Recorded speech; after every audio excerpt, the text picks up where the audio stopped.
באנו יחד ברכבת יום שישי, יש לי דג מלוח בצלחת ותסרוקת לראשי, ועליי שמלת שבת עם ארנק של אור ביד, כמה זה נחמד.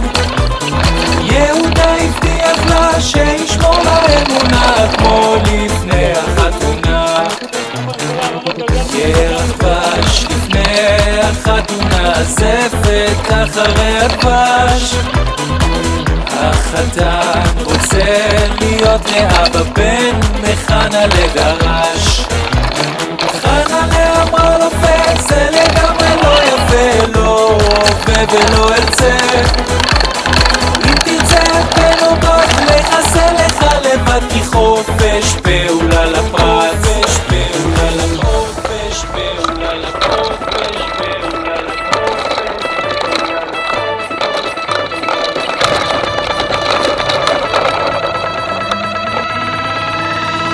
חופש פעולה לפרט.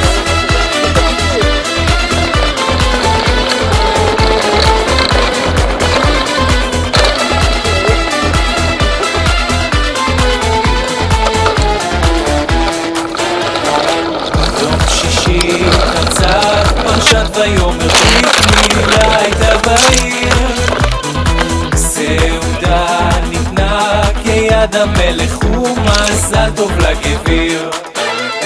חנה התבלבלה בה פתאום ברית מילה והיא עודנה בתולה, אך הבעל לא זכר כצפה לו בן זכר ולשמוח מאוחר. את הבן הביאו אל הרבי ויאמרו לו רבי כך, היא אומרת זה לא שלי והוא אומר זה כן שלך. אז הרבי התעניין, שניהם מכחישים בבן, זה דבר לא ייתכן.